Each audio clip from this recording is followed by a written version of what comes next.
right, y'all, welcome back. We are here for another episode of the ReThink podcast. My name is Cameron Fran. My name is Ferris Watkins. And we are here to have critical conversations about how we can use the tools of nonviolence to address the issues in our world today. And Ferris, we about to have a fire conversation with the one and only my friend, Chris Broussard. Chris, what's going on with you, brother? What's up, brother? How are you, man? Good to see you. And Ferris, nice to meet you, so to speak. Hello. I'm looking forward to the conversation. Yeah. You know, this is the best part about Zoom, the fact we can have conversation with people all across the world. And so this is going to be a great thing. You know, we're excited, looking forward to this conversation. So, Chris, a lot of people know who you are, but just to give a little bit of background on some of the things that you're doing right now. So Chris Broussard is a Fox Sports and FS1 analyst. He is co-host of the Odd Couple radio show and podcast, also founder of the King movement as well. And obviously, Chris, you know, you're featured on shows such as First Thing First as well, Undisputed, also The Herd with Colin Cowherd. So you've done a lot of different things over the course of your life. So even before we even get into the meat of the subject, can you give us a little bit of background on even how you got involved in journalism and being an analyst, and like, you know, where that started for you, even your childhood and everything else? Well, the first thought I ever had about being a sports writer was I was about 7 years old, and I followed sports religiously. And my father, we lived in Cincinnati, Ohio, and my father, we were all outside, and he was talking to a neighbor, both adults, and he asked me some question about sports, and I knew it. He was like, "Yeah, that boy know everything about sports. He's gonna be a sports writer or something like that." Wow. Come on, Prophet. And that, you know, I'm 7 years old now. I just thought about, you know, that put it in my mind. But then, you know, it faded away. And as I'm in high school, I wasn't sure what I wanted to do. Went to Oberlin College in Ohio, which actually was the first college in America to admit African Americans. Mm-hmm. Wow. To have a policy. Yeah. It wasn't the first college where a Black person went, but it was the first one that had a policy of admitting people regardless of their race. So I went there, and I played basketball there. My sophomore year in college, I looked around, and all of my friends seemed to know what they wanted to do with their life. My teammates, you know, some of them were going to law school, and I'm talking about my African-American friends. Mm-hmm. Most of my teammates were Black. Some were going to law school. Some knew they were going to public policy school. Some were going to get their MBA. Some wanted to be engineers. My girlfriend at the time, now my wife, she knew she wanted to go to medical school. And I didn't know what I wanted to do. And I was like, man, I got to figure something out. I got scared because I was like, I have 2.5 years left before I have to become a responsible adult and take care of myself. And so I came up with a formula to figure out what I want to do with my life. And I said, I'll take something I'm gifted at, something I enjoy, which was sports, because I wanted a career that I would enjoy. So I said sports, because sports growing up, I mean, I played football, basketball, and baseball in high school, played basketball in college. So sports was really like a huge part of my life. Mm-hmm. And so I said something I enjoy plus something that I'm gifted at. And I always was a gifted writer, whether it was writing essays in school, term papers. I used to write rhymes, you know, the whole 9 yards. Like writing was just a gift that I had. Yeah. And so I said, let me try sports plus writing. Let me try to become a sports writer. And fortunately, I had good grades. So once I realized what I wanted to do, I had the grades to go ahead and make it a reality. And so I ended up getting a summer internship the summer after my junior year at the Cleveland Plain Dealer, which was the largest newspaper in Ohio. And it went well. And then the following summer after I graduated, I had an internship at the Indianapolis Star. And then I moved on from there and worked at the Plain Dealer for about 4 years, covering high school sports. So that's where my career began. Wow. You mentioned coming out of school and not really being ready to step foot in the world. And that was literally the same thing that me and my friends went to. I graduated Spelman in 2019. And a lot of us were eligible to graduate early, but we just weren't ready for that. We were like, oh my God, we're not ready for the real world. Pump your brakes. Right. But this formula that you came up with, being gifted with something that you were already doing, because you were an English major, right? I was an English major. Yeah. I wrote a little bit on the school newspaper. Not a ton, but I did write some. Wow. And then, comparing that with your love of sports, like what would you say to students or young people who are kind of going through that same thing? They're kind of in this limbo phase of like, what do I do after this? Like, how do I move forward? And then still advice about getting into journalism. Well, first of all, I would say to high school and college students to use that formula. Yeah. Something you're gifted at plus something you enjoy. To figure out what you want to do with your life. Because look, when you graduate from college, most of your time, or high school for those that may not go to college, most of your time will be spent working.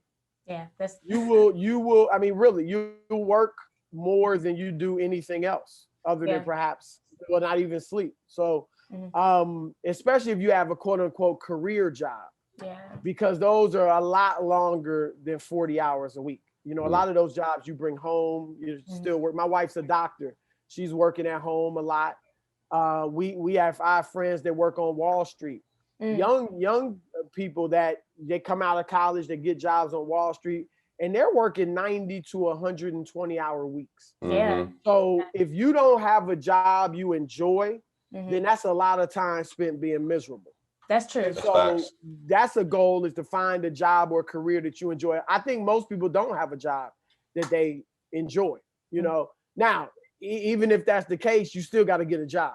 All right. In some people's lot in life, you might have a job that you may not particularly enjoy, but you're putting food on your table and on your family's table. And that's a part of your purpose too, is to provide for your family. So if I had to work as a landscaper, or painting houses, which I may not have enjoyed, I still would do it if I had to provide for my family. But getting back to use that formula, something you're gifted at. We always think of gifts as being able to sing, being athletic, you know, but all of us are gifted in some way, shape, or form. I was gifted in writing. Some people are gifted in math. They just have a way with numbers. Some people are gifted in public speaking. Some people are natural born leaders. You know, some people have the gift of gab. You know, they like arguing and debating and convincing people. And so look at what your gifts are, take inventory of that, and then take inventory of the things you enjoy. Do you enjoy working with children? Maybe you want to be a teacher. You know, do you enjoy debating and like I said, convincing people? Maybe you want to be a lawyer.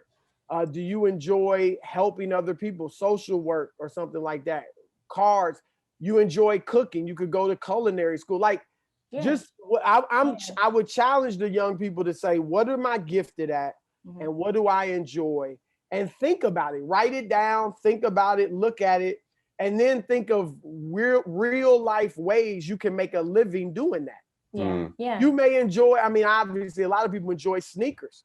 Well, there are people that design those sneakers. You know, Nike and all the other companies, Adidas, so on and so forth, they have a group of people that design sneakers. We should have far more African Americans in that field. I mean, we dominate the buying the sneakers, you know, so we should have people, we have artists and people that, you know, could put together shoes and stuff. So, but that's the first thing, is think about that and what, you know, how you can make a realistic career out of that. Even if it's something like, I like video games and I like computers. Well, you could go into computer technology, or again, somebody designs those video games. The second thing is, make sure you do the best you can in school.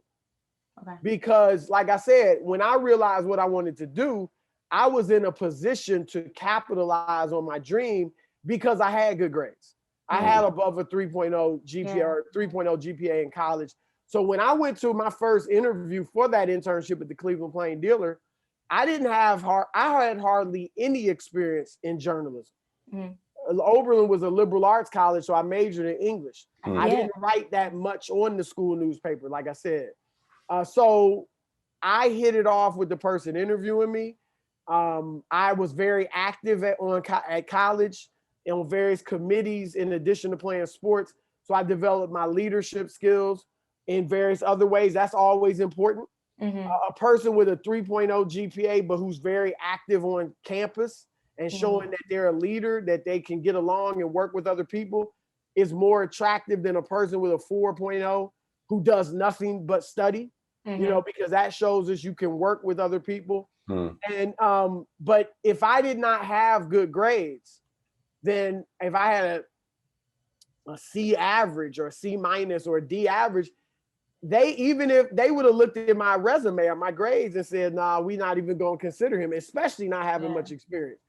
So even if you don't understand yet, I'm talking mainly to the high school kids, the value of your education and why you need to study the history and the geometry and the things you may feel like, what am I going to use this for? Still do the best you can, because once you do realize what you want to do, if you've done well in school and been a good student, people are more apt to give you a chance than someone that's hasn't done well in school. And so that's what I would say. But as far as somebody that wants to get in journalism or broadcasting, if once you know that's what you want to do, then go all in on it. Because it's journalism and broadcasting, particularly in sports or entertainment, is incredibly competitive. And there are only so many jobs available. There are a handful of people, and I'm fortunate to be one, who are on television or radio, but particularly television, talking about sports. There's a handful. You could probably count them on two hands. And so it's very competitive.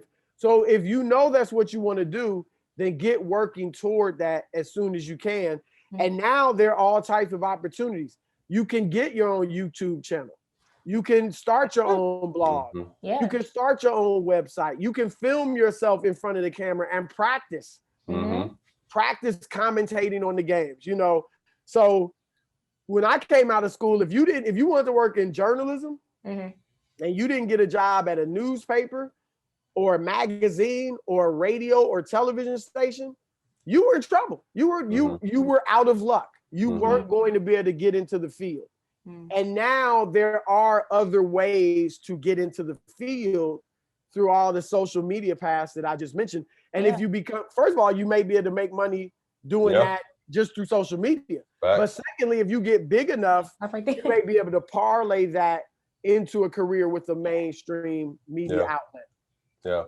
That's real. That's even just like a great lesson on capitalizing on what's around you. You know, even if you don't have the best access or the relationships, you can build it on your own with stuff that is available to you. So Chris, even transitioning into now, we in the last several years have been in a very new place when it comes to sports, especially the athletes and their responsibility and social issues. In 2018, there was a very prominent Fox host who essentially told LeBron James and Kevin Durant, based on an interview they had in a car with Kerry Champion, and they basically told them, hey, you know, you need to shut up and dribble, focus on basketball, because they were sharing their experiences about being Black men in the country, being Black men in sports, prominent athletes who are seeing the things that are happening around them and feeling a sense of responsibility to those things. So for you, with comments like that were made towards them, do you think that athletes today have an even greater social responsibility than they've had before? Or is this more a continuation with a lot of the work that Muhammad Ali and Kareem Abdul-Jabbar, like that groundwork that was laid for them? Is this a continuation, or is this something new that we're seeing today? No, it's a continuation because we've always had, look, I think Black athletes and entertainers would love it if we as African-Americans had the luxury of just playing ball, of just being an entertainer. You know, but because of our history in this country and our current situation, we need our athletes and our entertainers to speak up on social issues. White athletes don't have to, because they have a privileged place in society, and they have plenty of other whites who are in these prominent positions who can address those issues. But I contend that the most beloved, the most the wealthiest, the most well-connected, and the most irreplaceable African Americans in the country, I'm talking about in the context of mainstream America, are Black athletes. You can't get it. I'm sorry, where's the white LeBron James? The white Cam Newton? Black dominate sports, particularly football and basketball, which are the most popular sports in America. Yeah. And so that, because they're irreplaceable, that gives them a leverage that most African Americans don't have. Mm. And so, as an example, if LeBron James or Russell Wilson or Patrick Mahomes had been the person that started kneeling for the anthem, you think they'd be out of the league like Colin Kaepernick was or is? No.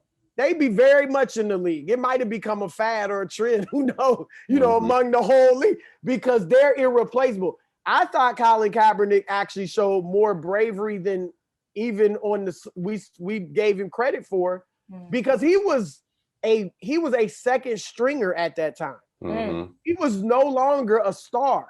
They could have cut him a week or two after he started kneeling, and nobody would have thought anything of it, because he was, at that point, he was expendable. Yeah. And so it took a lot more courage, in my opinion, to do it when he knew he wasn't the star anymore and he could be replaced or cut. And then if he had been a superstar, even though it still would have been good. Yeah. So yeah, I think our athletes, we've always needed our athletes to speak up. I'm gonna be honest, and obviously I respect and love and treasure the work of Dr. King and the civil rights movement and all our African Americans who have fought for our freedoms in various aspects of life. But I contend, if we were not such great athletes, we would not be nearly as far along racially as we are. Wow. Even as we have a long way to go. Because the fact is, America loves its sports. And Black Americans dominate sports. And so many whites have grown up idolizing a Black athlete.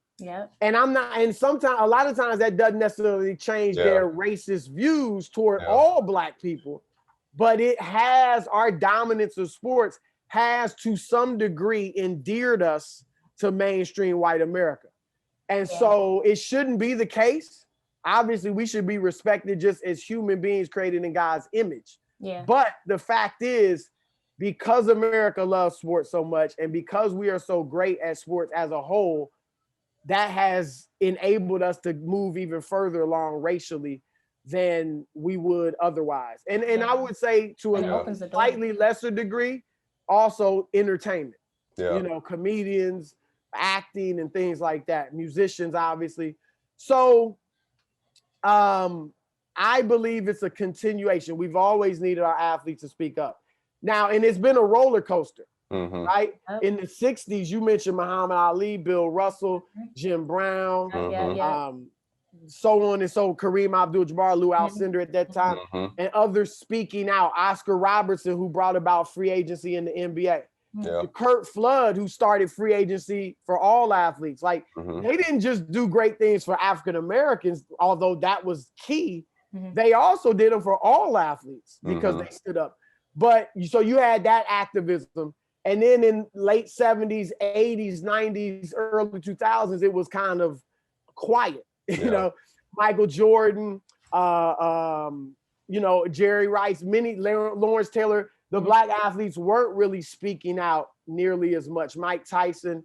And now in this generation is back up to where athletes have become outspoken again. And I think what it speaks to is the overt racism versus the covert racism. So in the 60s, overt racism was still very much in your face. I mean, so just being a man with some dignity, you were challenged to speak out, because, man, I can't keep look at what happened. Look at this, look at that. I got to speak out. In the 80s, it was obviously still very much racism going on, but it was a little more covert and not in our face as much. Although in the 90s, you had the Rodney King situation and all of the riots there. And then obviously lately with Trayvon Martin, which is one of the things that sparked this whole new revolution among the athletes. Eric Garner, Tamir Rice, we could go on. Unfortunately, these are things that are very much in your face. And so, and then the last presidency was a lot of, coming off of Obama. So I think that's what sparked the athletes to be much more outspoken in this generation. And what I'll say is I think that should be a lesson for the African-American community in general, because I feel like, unfortunately, sometimes we go, like, when we see as a whole, not just athletes, but Black people as a whole, when we see overt racism, then we always speak out, we march, we complain, we bring fight for legislation, whatever it may be. But I think a lot of times when we don't see overt racism, we relax. Yep. And we need to be building constantly. I'm talking about building up ourselves economically, building up ourselves educationally as a whole, not just individually, that too. But we can't relax. If we don't, like, that's one thing I was saying with this last election. Okay, people want to get Trump out of there. But now that he's out of there, don't relax. Yeah. Racism existed long before Donald Trump. And so people made him the boogeyman of racism. Yeah, it was issues there, but believe me, before him, after him, we still need to be building and pushing. And I think that can be a ploy used against us. Oh, just get Donald Trump out of there. Oh, just get, Derek Chauvin convicted and everything's okay. No, we still need to be building. And even when it's quote unquote quiet, we need to be building and working and making sure we get full justice and equality in this society. Yeah. It's kind of like, this notion of like, oh, I'm just going to work to get this certain amount of money. And then once I get that, I can stop working. But you're still going to need that money to sustain yourself. Same thing that goes on with our society. Like, when a problem hits us, we can't just react. We have to continuously perpetuate this notion that we are still the minority. Even though we're the majority in most situations, we're still treated as the minority. But on the reverse end, right? Because we see outwardly those players and how they're actively doing that, being activists for us. But on the back end, in terms of the media, what is that like for you to talk about these issues? Like, when you see them, is it like, oh man, like I want to talk about this? Or is it more so like, man, like that's a tough subject and I really don't want to speak on it right now? Or maybe I have to put me on air right now, I need to say something. How is that like? What is that like for you? Well, for me, just as an African-American my family history is to be very active in situations. My grandparents were very active in the NAACP down in Louisiana. My father, marched in some of the civil rights movements. And I was raised to be very pro-Black, not anti-white, but pro-Black, And so for me, and reading a lot of Black history and African history and African-American history, that's just something that I feel is important. And for me as a person, whether I was in the media or not, trying to help uplift African-American people and improve our quality of life in this country is very important to me just individually. So now, because I'm in the media, I have a platform, a national platform by which I can do that. And I tell you, obviously I'm in sports, but the thing about sports is that race comes up in sports all the time. So because race comes up in sports, you have the opportunity to speak about it a lot. And so I do get a chance, whether it's on my radio show or on television, to speak about racism. I've spoken on colorism, police brutality, colorism within the Black community, police brutality, whether or not we should use the N-word, images presented, about us on me, like those things and more. I've had the opportunity to speak about on sports television talk shows. And so it's a great opportunity to address these issues. Now, I understand my job is a sports broadcaster. So I'm not speaking about race every day. Because people want to hear me talk about sports. And so obviously that's the primary thing we talk about. But as I said, because these issues inject themselves into sports all the time, because so many of the athletes are Black, I do get an opportunity to speak about these issues when it's even in the sports context. and it's appropriate. Nobody can say, oh, he's forcing that in there. No, this is what the story of the day is. Yeah. And then outside of my job, I do things in the community as well. Yeah. You know, and I think that's one of the things that we most appreciate about you, Chris. And obviously, I've known you for some time now, and I've heard you speak numerous times. And whether it be addressing stuff that's happening directly in society, or even comments that have been made. The incident with the new coach at UNC, and the comments that he made about him and his wife. That's a prime example. That you know what I mean? All sorts of discussion. Exactly. And so the moment called for it, though, and also on your basketball takes. I mean, you're one of the few that has stood up for Nikola Jokic and getting the MVP award and all that other stuff. So you obviously you've done a lot of different things, a lot of different conversations. But obviously in 2020, as we have seen the pandemic and racial unrest and political turmoil, the WNBA, especially in the NBA, they really took a strong stance against racism, white supremacy, systemic racism, things having to do with on the court, whether it be at the bubble when the Milwaukee Bucks walked off of the court, refused to take the court because of what happened to Jacob Blake and shooting in Wisconsin. Yeah. How do you feel that the leagues have responded, whether it be the MLB, whether it be the NFL, whether it be the WNBA, NBA, Wimbledon, whatever? How do you feel like the leagues have responded to the moment and what requires of us? But also, if you have some things that you would like to see done with the NBA especially, or the NFL especially, what would you like to see done on top of the things they've already done? Well, I think some of the leagues, particularly the basketball leagues, the WNBA and NBA, have done a good job. And NFL's been pretty good too, on a certain level. They've obviously listened to their athletes and let their athletes address these issues. Yeah. Both individually not let them, because they can do what they want on their social media and all that, but the leagues have supported them. And then even the leagues have, put their athletes out there in positions to speak on it. And the NBA, obviously, with the Black Lives Matter on the court and the HBCU designs and stuff on the court in the bubble and all of that, there's been some good things done, of course. But that's also a lot of symbolism. And I think we as African Americans can't fall for symbolism, because there's a lot, I think, in just society in general, there's a lot of giving us little symbolic things like, promoting the phrase Black Lives Matter. Yeah. Or, even now the Summer of Soul movie that's being promoted, which is great. I want to see that and all that. But these things are good, but that is not, we cannot fall for that and be like, oh, wow, look at all the Black people on this show, or they're actually speaking about racism on the show. Well, let's get to the crux of the matter. And Dr. King got to the crux of the matter in this before he died. Yeah.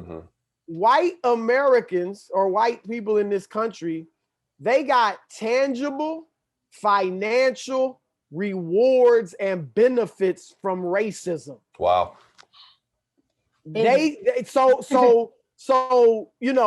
Phrases, apologies, documentaries, exhibits at museums, that's all well and good, and that's nice.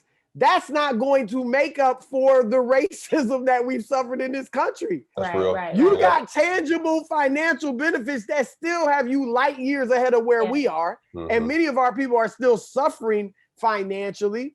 So it's going to take tangible financial benefits to really get past this matter of racism. Which I think all Black people would like to do. And I think many white people would like to do, but that's what it's going to take. So putting Black Lives Matter on the court, that's nice. But we can't be fooled and just say, wow, look at that. That was great. The NBA is really woke. And the NBA is ahead of the other sports for sure, and the WNBA, but it's more than that. So for instance, some of the things I like to see, look, I would like to see every owner in the NBA that owns a team, the businesses that made you wealthy and that you run, start a management trainee program for Black college graduates, with the goal being that within a 5, 10-year period, 15-year period, whatever it may be that is agreed upon, that roughly 13% of your executive class is African American. Wow. How about that? That's a tangible, because we have evidence. As much as people may want to hate the word quota, and Dr. King with Operation Breadbasket pushed this and led to affirmative action, we have evidence that as a whole, whites will tend to only hire African Americans in representative numbers when they have to. Wow. When they are forced to. Now, on the playing field, the football field, the boxing ring, the track, the basketball court, the baseball diamond, that's a meritocracy. I mean, you put two dudes in the ring, whichever one's best, it's just going to be obvious, right? You put two people on the track, whoever best is going to be obvious. And if I don't pick the best person, regardless of his race, then I'm going to be out of a job because I have to win. That's my job. Exactly. So we'll pick black athletes on the field. But look at the NFL, 70% black, and yet they have very few black coaches and even fewer black general managers. And they are hiring white coaches and GMs who don't have, who are so far underqualified compared to many of the black coaches they're passing over. Why? Because a lot of people can be a GM. I'm not saying it's easy and all that. You can't find, like I said, a lot of people can't do what Cam Newton can do, what Lamar Jackson can do, what, DeAndre Hopkins can do. But a lot of people can be a front office executive, and even coaching as specialized as these jobs are, they're not as specialized as being an athlete. So I'll give you an example. You two could come into to interview with me, and one of you is white, one of you is black. The black person's more qualified, but the white person could do it too. You're good. You're not quite as qualified, quite as good, but you could do it. I could just hire the white person. And it's a good hire. They look like they could do it, but I passed you over even though you were more qualified. And that's what's happening in these sports, particularly in the NFL. And so I think that's what, and it happens in corporate America too, because corporate America is not a true meritocracy like the playing field is. And so that's why only 3%, we make up 13% of the American population, only 3% of the executive class in senior leadership positions in corporations in America are African Americans. And only 0.8% of CEOs at Fortune 500 companies are African Americans. Wow. They're not going to hire us unless they're pushed to and pressured to. And so it could start with the NBA because it's 75% black. Those athletes are irreplaceable. And you can hold the owner's feet to the fire and be like, look, we want y'all to start a management trainee program at your corporation that you own.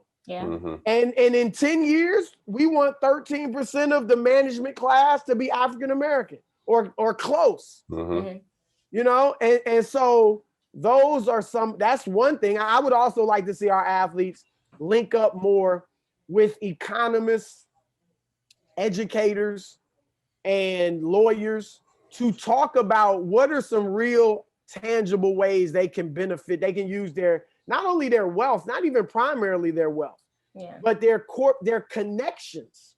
McDonald's wants the black athlete to endorse their product. Nike wants the black athlete to endorse their product. How can I use that to help the masses of black people? And it doesn't even have to just be linking up with black economists and civil rights leaders and educators and accountants and lawyers.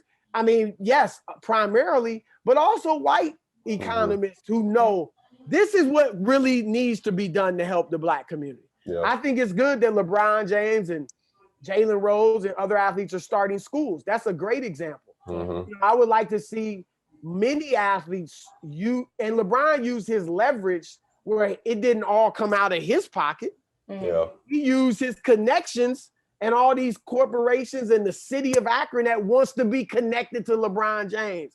And he said, all right, build this school. So Steph could do that. Draymond could do that. Patrick Mahomes could do, like, we could do things like that. So we need to begin thinking not just as individuals, but as a mass, unique, as one group of people. Yeah. Because when something negative happens, we come together like one, right? But then when it's peacetime, so to speak, we on our individual thing. I'm gonna get mine. That's the American mindset. But we as African Americans can't have that individualistic mindset completely. Obviously, we all want and need our individualism, but we need to think as a group of people. Yeah. Like, what if Frederick Douglass had thought like an individual only? What if we'll be here? Sojourner Truth, right, had just thought as an individual only? Yeah. And said, I'm free, I'm good. Yeah. Forget all them. You know, no, they came back and fought for the rights of their people. Yeah. I think that's what we need to do. Yeah. So you talk a lot about what we do or what we need to do to empower those who are coming after us and to help our world as a whole. And you are literally doing that with your foundation. Can you talk a little bit about that and how my uncle, and I refer to him as Uncle and Mel, so if you hear me say that, that's what we say. But how has my Uncle and Mel and my Aunt Coretta, how have they impacted you in your foundation? Well, yeah. First, I guess I'll talk about the foundation first, and then the influence of Uncle ML or Dr. King. I would say, first of all, like the King movement, it's a national men's movement. It stands for knowledge, inspiration, and nurture through God. Yeah. And our goal is to help men become all that God created them to be in every aspect of life. And so some of the things we focus on are helping men become the husbands, the fathers, the leaders, the citizens that God created us to be. We do many more things, but that's a focus on the family. And I do think we need to really heighten our focus on the family, because without strong families, you can't have a strong people. Yeah. That's the most foundational institution in humanity, is the family.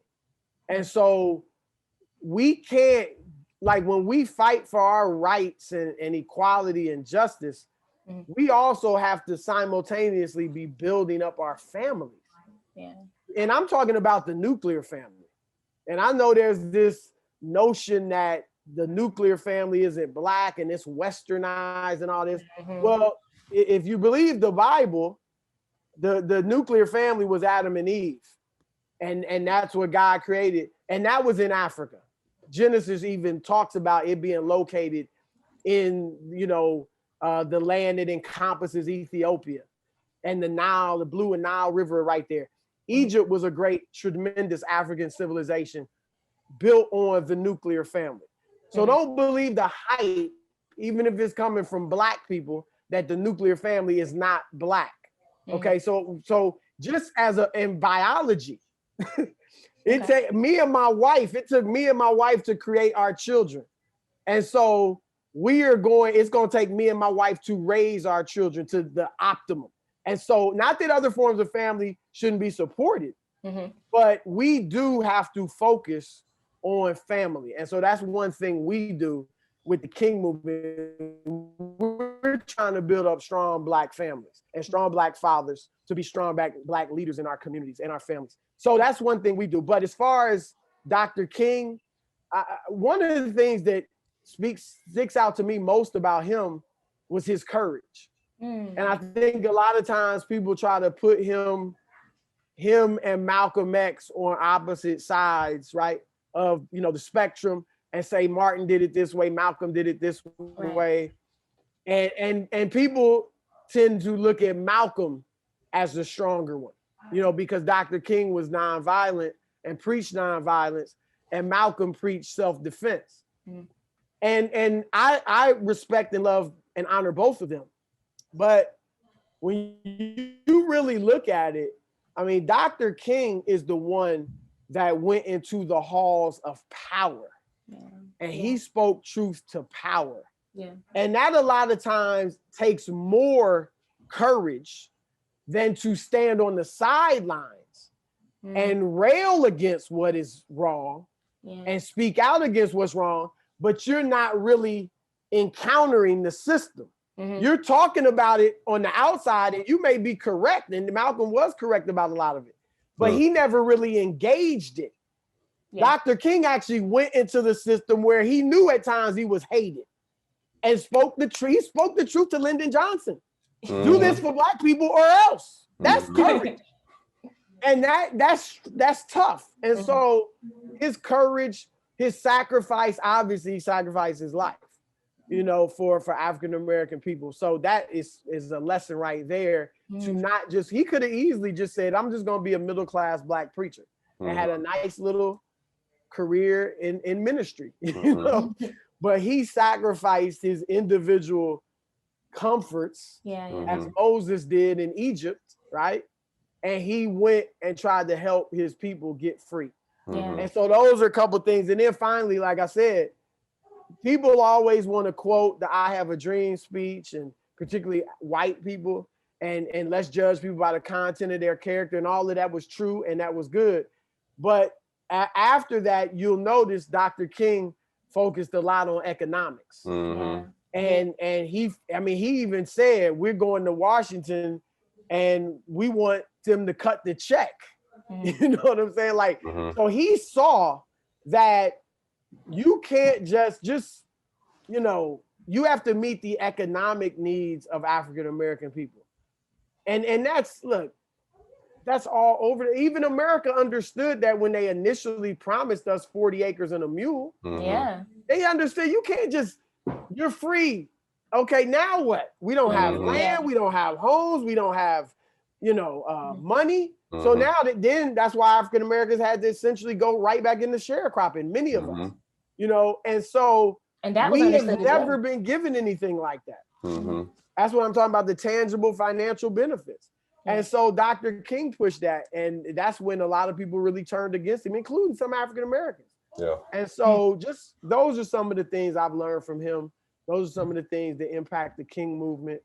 And so, Well, Chris, we appreciate you making the time for us today. I mean, this has been an amazing conversation. I mean, I know that I've learned a lot. I think the people that are going to be listening to it are going to benefit from this tremendously. Again, Chris Broussard, how can people check you out, by the way? So when we leave this conversation, how can people check you out to follow your work? Well, social media, you can follow me at Chris_Broussard on Twitter, Chris Broussard 68 on Instagram. I'm a great follow too. But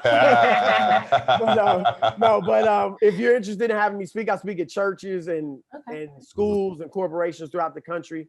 You can go to chrisbroussardspeaks.com, chrisbroussardspeaks.com. To learn more about the King Movement, you can check out our website at kingmovement.com, or you can email us at king@kingmovement.com to get more information.